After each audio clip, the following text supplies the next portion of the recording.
Joe Biden is taking America apart brick by bloody brick, and no one is stopping him.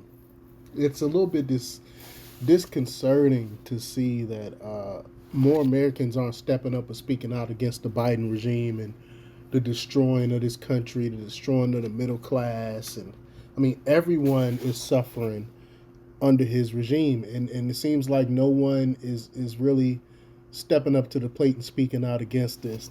But before we get started, go ahead and hit that like button, share this out so we can get this information out there. Subscribe if you're not already a subscriber, and hit that alarm bell so you know when I'm putting out new stuff. Also, check out my link tree in the description. It has a link to my Patreon where I talk about things I can't talk about here.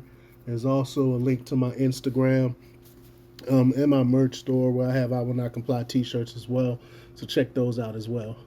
All right, let's talk about this news. In response to Obama's stated intention in 2008 to, quote, fundamentally transform America, and I speak about that all the time, how he talk about this, but a friend asked me a provocative question. How much can a single president really hurt this country? He has no idea.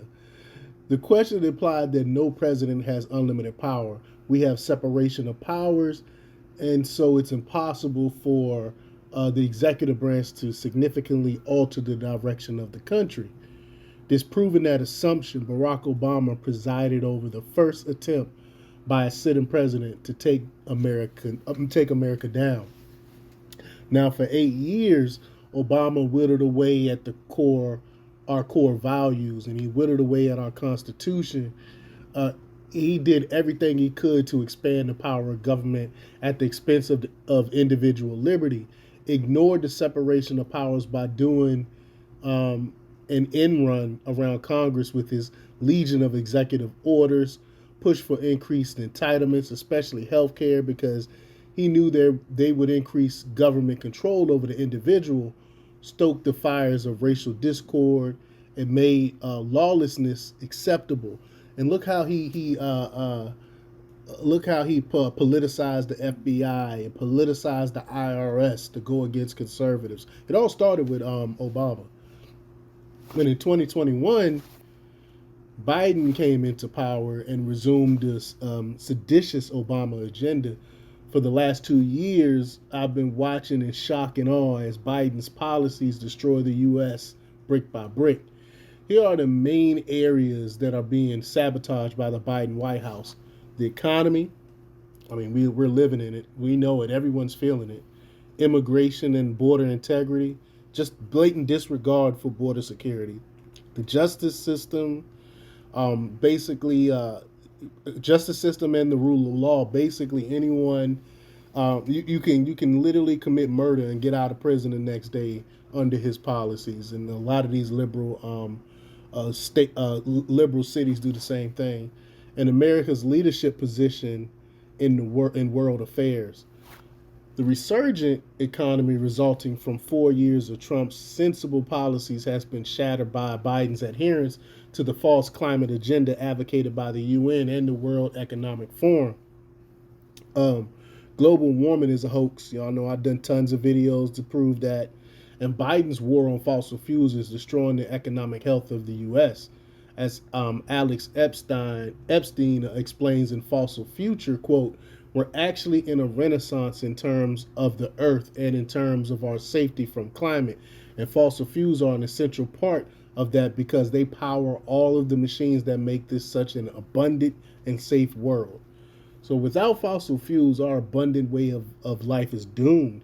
There is no viable alternative to fossil fuels at the present time, nor is there likely to be one in the foreseeable future. So somebody please tell Joe Biden this. Climate Change Business Journal quantified the cost of proposed anti-global warming measures at a whopping $1.5 trillion per year to solve a non-existent problem. An expenditure of that magnitude would destroy what's left of the U.S. economy. Trump understood this. Biden either doesn't understand it or he doesn't care or is by design. Uh, America's position on the world stage is being crippled by Biden's spineless foreign policy. Biden's colossal failure in Afghanistan has demonstrated to our adversaries that the U.S. has no backbone. The conflict in Ukraine can be attributed to Putin's lack of fear that the U.S. will try to stop him, and we're poking the bear. We're wanting Putin to do something. And with Trump in the White House, Putin forces would not be laying waste to Ukraine.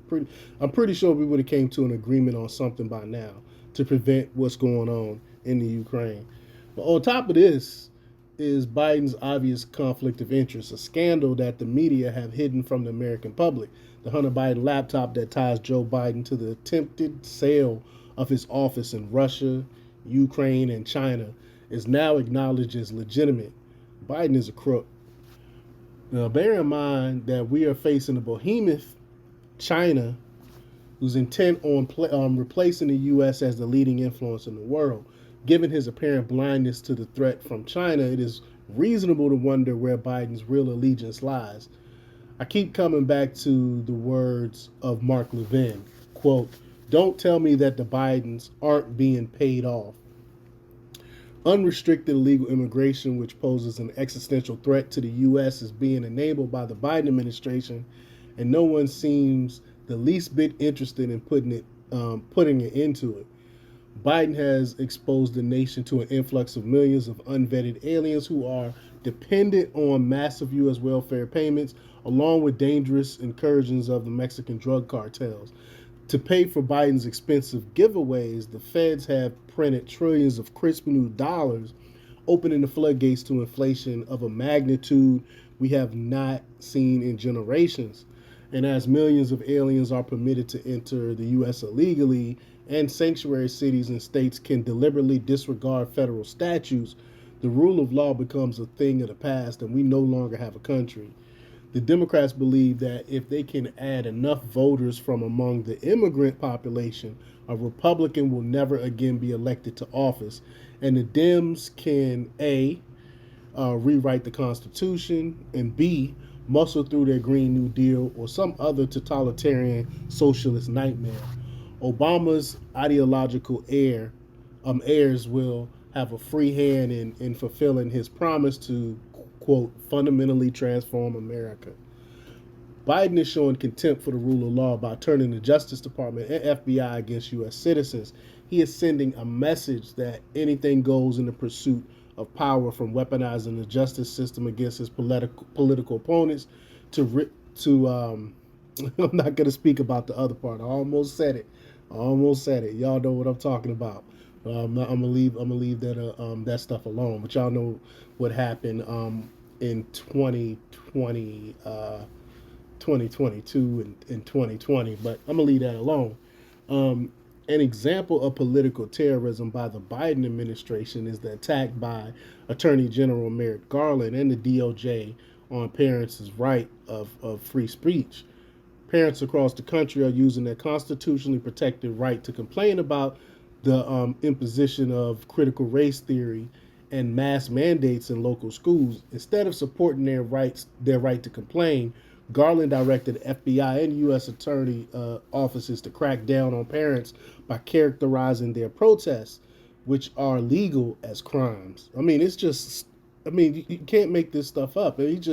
It's ridiculous. And the prosecution by the DOJ of hundreds of peaceful demonstrators from January 6th Capitol protests is another frightening miscarriage of justice by the Biden administration.